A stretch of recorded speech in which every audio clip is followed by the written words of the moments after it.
You smell that? Yeah, it smells like horniness and desperation from all these OF models that have nothing better to do but to sell their bodies online. The internet is a vast web of interconnected tubes that's been around for quite some time. You gotta keep in mind YouTube just turned 20 last month. And in that time, it's evolved and changed in so many ways. Let's take it back roughly 15 years to the past, in 2010, where the internet was a completely different landscape than what it is today. The entirety of the internet was much simpler back then. You gotta keep in mind, viral videos range from stuff as simple as home videos, Charlie bit me, early phases of brain rot, and who could forget the birth of Hawk-Tuah. You gotta give him that hawk too and spit on that thing. Fast forward to the year of our Lord, 2025, we've been through several iterations of internet eras. Starting in the early 2010s, we had the OG era with people like Smosh and Ray William Johnson running the scene. Moving over to 2015, I think I'd call this era the edgy content / vlogger era. And there we are today, in the worst era that I think that we've ever been in.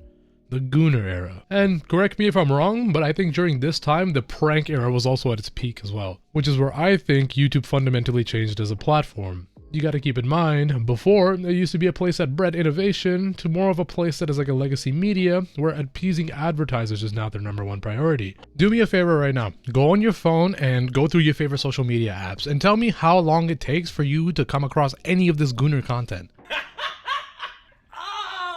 Don't get me wrong, some of these social medias that we use today already have this little reputation attached to them. I mean, for example, take a look at Twitter. It is known for the porn. It is pretty much a glorified search engine for the worst things that you could think of. Instagram, you're not far behind. I've seen what you're up to, listen. And for someone who doesn't use the explore feature on Instagram at all, this shit should not be in my feed. I see you trying to hide in the back there, TikTok. You're not any better. I've seen your little don't check the repost method going on there too. Don't worry, Threads, you got your whole spot in this video later on. You guys are probably wondering, when did all of this start? Where did this all come from? Who started this and why is this still a thing? And Mama didn't raise no snitch, but I'm gonna point fingers to this little guy right here. And don't get me wrong, these chronic meat marinators, they've been around for a fucking long time, dude. But I also think that the existence of this platform, mixed with a certain world event that all kept us locked inside, created some absolute demons. You can see a spike in loneliness corresponding with the start of the pandemic, which led everybody to be inside and separate themselves from the outside world. Don't get me wrong, separation from the outside world was one thing, but it didn't just kill the social interactions that we had before, it also marked the death of something called the third place. This third place theory, it's a concept that refers to a space that's outside of your main two spaces. Your main two spaces being home and school or work. This little third place was supposed to be your home away from home. Place where you could unwind, relax, socialize, and interact with other people. This would be places like bars, cafes, and pubs, and for the 5 of you that go outside, the park maybe? And one thing that these places had in common is that they all used to be bustling with activity from people with all different walks of life. Instead, what ended up happening is society fundamentally changed the use case of these third places, for better or for worse. Gone is the need for you to plan a time and a meetup location for you to interact with your fellow peers. Again, you just hop in a Discord server now. And don't get me wrong, while this convenience factor is really nice to have at the end of the day, it gets rid of the personability that kills any real world interactions. This is probably why everyone feels so isolated. The result of everybody being locked inside with seemingly nothing to do led to a lot of chronic phone use. Gotta keep in mind, people were spending hours upon hours scrolling through social media or digesting some other form of online content. In response, platforms like Twitch and YouTube saw a significant surge back in 2020. Live content creation was at an all-time high, but this growth came with a caveat. Parasocial interactions skyrocketed during this time, and I mean, it makes sense. You weren't really able to go outside during this time and interact with people around you, so you did it online. But some of these people took it a little step too far, tried to weasel their way into any nook and cranny of the internet. These are people that I like to call parasocialites. These people think by them being a part of your stream, watching and chatting away, it creates some sort of a soul bond with the creator.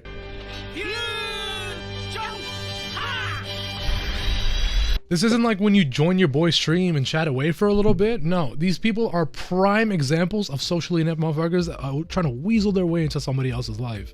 At this point, I've been yapping about gooning and parasocial interactions, and you guys are probably wondering, where's the correlation between the two? If you think these parasocial interactions peaked with streamers, let me tell you, you are fucking wrong.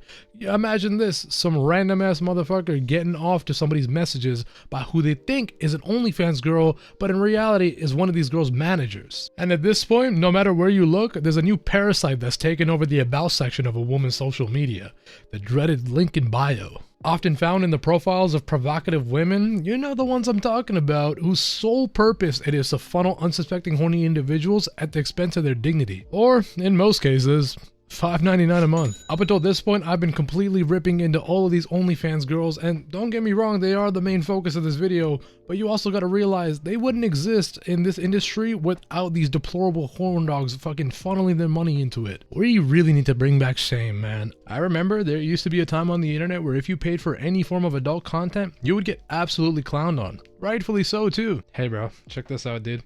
I got Tracy's nudes on here for $5. What the fuck is wrong with it? Dude, the hub is free. And now we have creators like Sophie Rain making the same amount as LeBron does in a year. What the fuck are we doing? And the worst part about it is this whole situation already seems pretty dark. And as dark as it already seems, this rabbit hole goes a lot deeper than you think.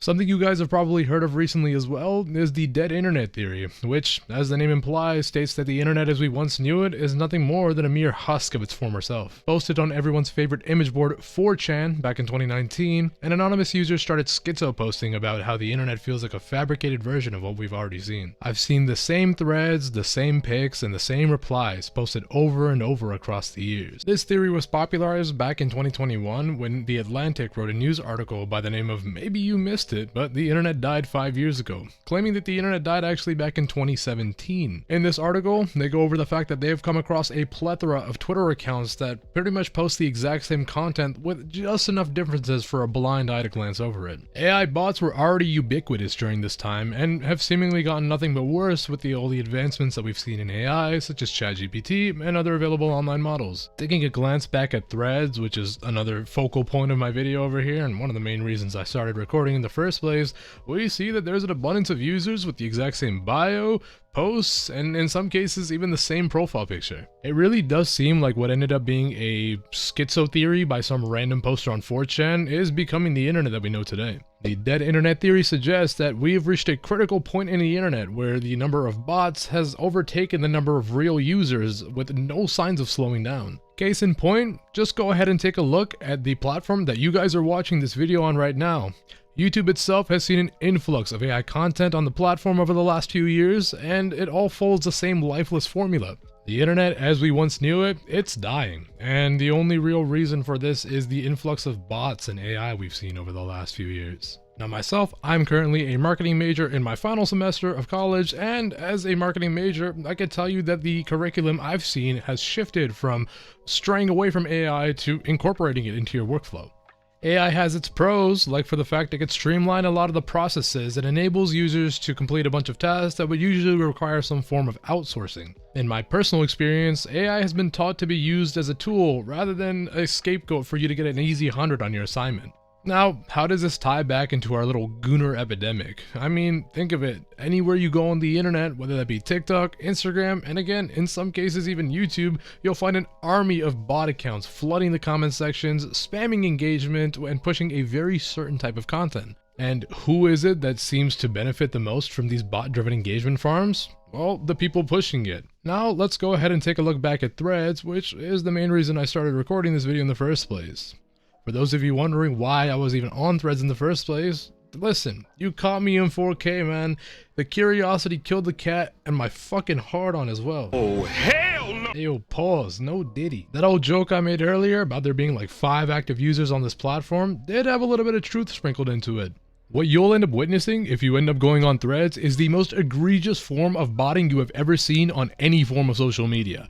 This is enough to have God's horniest soldiers down on his knees begging for mercy. And it's not like these bots are even creative either. You could search it by like the phrase and you'll come up with so many different accounts trying to plug their OnlyFans page. I have come across bot accounts made for the bot accounts. What the f? Listen, look at these two profiles right here. Same name, same profile picture, and surprise, surprise, that link in bio is the exact fucking same. And don't get me wrong, I've been around the internet for a while. Call me a little old head, I guess. And even through all that time, scrolling places like Twitter, Threads was the first time I came across my first AI thirst trap. I mean, you cannot be serious with this shit. And I promise you, you can't go on any of these social media apps, especially in public. God forbid I'm on the train or something with my brightness turned up a little too high, only to realize that Granny's been looking over my phone and this bitch has just sprayed Windex all over the mirror in front of her. Grandma was gonna go see her grandchildren, and now she's heading straight to the confession chamber, after seeing the most deplorable shit possibly bestowed upon her already dwindling eyesight. At this point, this poor old woman is probably hoping for God's divine light to take her away. And Threads is probably one of the weirdest fucking places I've seen, considering there's something called Moaning Mondays that is a staple on this platform. Every time I hopped on Threads to research this video a little bit more, it felt like I was straying further and further away from God's divine light. You guys are probably thinking, alright, this is pretty bad. Video's over though, right? I wish. Oh boy, can I wish that I could say that. I was appalled. No, I was fucking bewildered when I saw that something by the name of Moaning Mondays was a staple on this platform. Alright, everybody at home, I want you guys to tag in and play along. Let's play a little game here. What do you think a audio message with these three emojis attached to it means? Some of these audios sound like my dog lapping up his water from his bowl after taking a run with me in this scorching Canadian heat. Let's spin it back and take a look back at Moaning Mondays, which is exactly what you think it is. A bunch of grown men and women absolutely devouring their microphones in hopes that whoever's listening at least gets a half chub. I'm assuming the whole tactic here is to use curiosity to rope them in and take a further look at their page, and at that point you're already looking at a divine blessing. I could genuinely say I'm a little too well versed with these audios. It's so much so that I've noticed that some of them have the exact same waveform when it comes down to it. For someone who's been researching this video for weeks on end at this point, I'm genuinely ashamed to admit the amount of moaning audios that I've listened to. Obviously for research purposes. Which means none of these people are actually recording these audios off of their phones anymore. They're just taking the ones that already exist and repurposing them. Threads was supposed to be the Twitter killer. I guess at least it got the porn part right. On second thought, I take that back. At least on Twitter, you could post images and videos if you wanted to. Over here, you're limited to links and then audio messages. This is like the biggest form of blue balling I've ever seen in my life. God forbid you post a little too much skin, your ass is getting sent to the shadow realm. Bots aside, even these so-called real people have pretty much the same amount of brain capacity that Jack Doherty did gunning it down a 2-lane highway while it was pouring rain at his McLaren. I've seen Dowd bad comments, but this has got to take the cake. I'm actually so sick and tired of opening Threads to research this video. It feels like every time I do it, I'm this much closer to defenestrating myself. I feel like Threads manages to encapsulate all of the worst parts of Twitter's, which bra fucking vo if you manage to do that. Twitter's already a shit show and you manage to strip away the little fun that I had left in it. And despite all those grifter gimmick accounts like Kira and Korn on Twitter, at least it has some form of personality. Don't get me wrong, I'm not saying it's a good one, but at least it's better than mindlessly scrolling through Threads, which is pretty much just a gooner's paradise. At least I can get a good old chuckle, sometimes even a little knee slapper coming off of Twitter. I'd be looking at Threads on my phone and just like, what the fuck did I just see? This OnlyFans rabbit hole, it's deep, although it doesn't really hold a candle to your mom after a night out during happy hour. As for why Threads is a catalyst for this massive gooner fuel epidemic, why don't we just go ahead and take a look at Meta and their moderation history, or lack thereof. If Instagram and Facebook, their primary platforms, have a lack of moderation, which we've definitely seen, it's no surprise that their tertiary platform is a complete hub, no pun intended, for the style of funneling users to another service, which in this case would be OnlyFans. And who more do we have to blame than these 40-year-old weirdos who look at somebody's Instagram page talking about, let me slide in, I only live 400 miles away. Again, while this shit does exist on Instagram, it's nowhere near as bad as it is on Threads. I stand corrected. I made the mistake of going on Instagram and going to the explore page a little too much, and fuck bro, I got hit with the worst possible form of clamshell coochie in my entire life. I feel like I just got molested, I'm not gonna lie. Now let's get back to this industry breakdown, because of course there's a whole fucking industry behind it. You gotta keep in mind, before OnlyFans, this type of content was found on Patreon, premium Snapchats, and was usually managed by one person. This style of gooner content was definitely around and popular for quite some time before OnlyFans even existed. You gotta remember we had Snapchat Premium, Patreon accounts, and do you guys remember Kick? We're not talking about this new Kick, the whole streaming app with FouseyTube having a little crash out every once a week. No, we're talking about the messaging app that existed when I was back in high school. I realized I just hit unk status. I said high school in the last clip. No, that shit was back when I was in middle school. Going back to that whole slew of issues that existed with these platforms, it mainly came down to age verification. I didn't find out until recently how bad Patreon had it when it came to age verification.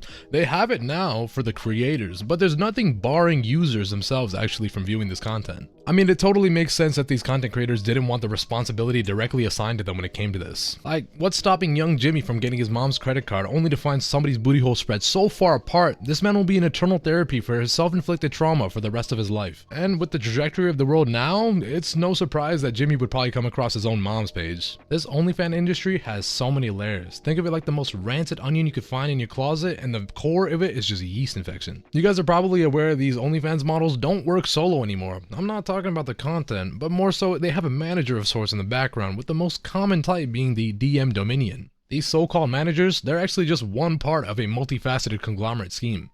Almost like the worst version of a Ponzi scheme you've ever seen. These managers are pretty much just a middleman that takes pretty much about 80% of your revenue while outsourcing all the dirty work like handling DMs to people in places like India and Philippines. And these poor actors are being paid as little as $4 an hour to impersonate these models in DMs. Initially, while researching this video, I thought $4 US was going to be a far cry for people in Philippines and India. It turns out that's their minimum wage in most areas. But I guess with how simple it is to just send a couple messages every day, you could pretty much double your income while sitting at work. You know what? I'll take back what I said. That's kind of fucking smart. Which ensures they're pumping more money into your bank account directly, more than they're pumping generations away into a Kleenex. And with this increased revenue over the platform over the years, entrepreneurial land sharks under the guise of an agency just popped up out of nowhere. These agencies promise additional traffic through chatters and an optimized content flow. Essentially, all the busy work is handled by these managers, even down to posting the content in some of these cases. And imagine being one of these OF models, not to just clap your ass on camera and post it, but you gotta send it off to your manager first, who gets to dictate and edit out what he thinks is best and then post the content himself. This shit is weird, and you guys are allowing it. And this hands-off moderation approach is probably what funneled these agencies to go to Threads in the first place, because there's nothing in the way stopping them. And on top of that, these agencies tend to take between a 20 and 50% revenue cut on top of the 20% that OnlyFans already takes from the creator. A good, if not all of these agencies have a hierarchy going on inside them. Top dogs are probably going to be the content strategists and the marketing strategists, and then people below that are going to be like the DM Dominion, aka our communication strategists. And while I'm sure there's a bunch of solo content creators grinding it out, no pun intended, chances are if you see a bitch post on 3 different socials a day like it's her full-time job, it's most likely she's under an agency. And from the start of the pandemic, or as I like to call it, the bandemic, with how Biden was giving out these stimmies, OnlyFans saw a revenue increase of 2,000%, or 21 times of what it initially made from the start of 2019 into 2024. I mean, with numbers like that, there is no surprise we have such an influx of new people trying to get in and trying to get that piece of the prize. And the number of users has seemingly went up a shit ton as well, creating this from a niche market into a booming industry that's raking in billions of dollars a year. And that's billion with a B. Alright, Bobby? I'm gonna go through the list of some of the agencies that I found, and there's a lot. Alright, let's take a look what we got going on over here. We got Sakura Agency, Luna's Models, Foxy Studios, Carabet Agency, Luna Dark Agency, Rare X Network, Neo Agency, Lustful, OF Agency, The Bunny Tree Agency, North Coast, Loud Growth, Stiloza, TZ Agency, and Rise OnlyFans Agency, just to name a few. This OF Threads collab is pretty much just a multi-billion-dollar industry built on the exploitation of perpetually online horn dogs, mixed in with another multi-billion-dollar industry whose primary user base just so happens to be made up on these type of individuals. It's no surprise that this collaboration goes in hand. While places like Twitter, TikTok, and Instagram are the popular kids, Threads is the little new kid in the corner eating purple crayons. And just as I mentioned before, I genuinely think the main reason that Threads is pretty much the hub for this place is because of the lack of content moderation. They didn't even have the audacity to take a few people over from the Instagram side and put them on the Threads moderation team. I swear all Threads is built up of is just a hamster running the wheel with enough power generated to run the servers. I mean, to be fair, after taking a look at those Sega stocks, it makes sense why they got Sonic running the wheel. We know how bad Meta's track record is when it comes to content moderation, and it makes sense now. Threads being their new little baby essentially just got the scraps left over from Instagram. And this severe lack of content moderation is the reason that these bots are allowed to run rampant on a much larger and accessible scale on any other platform. Keep in mind, Threads is made by the exact same people who allowed for the February 26th incident of Instagram to happen. Which, for those of you blessed souls who just did not happen to be on Instagram that day, that was the same day that they got a bunch of AI gore posted on everybody's For You page. I think Facebook is like the worst form of slop possible out of all of Meta's platforms. This is the type of shit you're getting served there, which is arguably as bad as what you're getting served on the drama side of YouTube. You know, Instagram content is pretty bad and far behind its competitors when they just caught up to doing the 7-year-old trend of Reddit reading videos, with the only difference being they're using AI voices. And you guys already know how I feel about Threads when they just decided to put up that AI porn in my face. At least on Twitter, you have to go out of your way to interact with these threads in order to find this type of content. On Threads, it's just shown to you front and center. And don't get me wrong, as much as I hate Twitter, and especially its users, at least I could scroll through the timeline for a little bit without being bombarded with a collection of UTIs. Now, why is it that all of Meta's platforms have this issue far worse than any other social media? Some of you might remember Meta's deliberate attempt into incorporating AI profiles into both Facebook and Instagram. Most of you probably don't though, because the backlash made them pull out so fast. Faster than me pulling out of your mom later tonight, because God forbid I have any form of association with you. And this might be a stretch, but I think Meta's AI push isn't just so that they can keep up with their competitors, but also potentially intersect the influencer market. Like, think about how beneficial it would be for Meta specifically if they had these AI profiles pushing Meta-related products to the users without having to pay anybody else to do so. This might just be me grasping at straws at this point, but imagine these AI influencers taking over sponsorships so that Meta could keep all the revenue in-house. Like, just imagine instead of someone like myself or your favorite creator doing an ad read, it's now being passed on to one of these AI influencers. At that point, it feels like they're trying to completely intersect and take over the influencer market, making it so that people like you and I don't exist on this platform anymore. This new push for AI on Meta side is probably what's allowing these bots to stay on the platforms in the first place. And looking at it from Meta's perspective, allowing all these bots to run rampant on their platforms so that they could see what kinks need to be ironed out for their inevitable redistribution of AI in the future is pretty smart. And don't get me wrong, they'll probably still end up seeing some backlash by allowing this content on their platform, but it's a lot better than taking the direct hit for implementing it themselves. And while the users of these platforms will probably despise all of this, at least the shareholders are kept happy. And this tarnished trio has such a strong hold on the internet, it's kinda disappointing to see the trajectory they're going down. And just by using these social medias for a bit, you'll quickly realize that there is a clear political bias, with Meta being strictly on the left side and Twitter being on the right. You gotta realize there is no way that Elon would have his own official government department if it wasn't for Twitter. And at this point, it's clear to see the people sitting at the top don't really care about revenue anymore. Rather, they want to control the world as we know it. And we all know that most forms of social media are completely cooked, especially Threads, which until it's not the perfect breeding ground for all of these bot activities, it's going to continue to see an influx of them. And unfortunately, these bots are far too profitable, especially for places like these OnlyFans agencies who are going to continue to use them until they're inevitably banned. And there is far too much money in this online porn industry for these agencies to hang it up and leave all the revenue behind. We've all accepted that AI is here to stay, dissolving all facets of what we once knew as the internet. What was once a place that bled creativity and innovation is now enveloped with soulless content with the main goal to have you buy a service, product, or subscription. With all that said, I implore you guys to stay vigilant on your internet journey, especially when engaging with other accounts who may seek to manipulate you for their own profit. Because at this point, you never know who is human and who is not. Anyways guys, thank you all so much for making your way to the end of the video. It's been a long time coming. I really implore you guys to go ahead and check out my OnlyFans at the Weenie Warden. I'm joking, but do go ahead and check out all my other socials like my Twitch, which will be linked down below. For those of you guys wondering, I am live every Monday, Wednesday, and Friday around 6 p.m. Eastern Standard Time, and there is also a Discord link down below for those of you guys who want to go ahead and chat with me over there. And as always, I hope you guys have an amazing week ahead of you. Until next time, take care everybody. Edge me till I do, so they can see how badly morphed. Let me see what Ewing's like in Ohio, where it's full of sigmas. I wish you would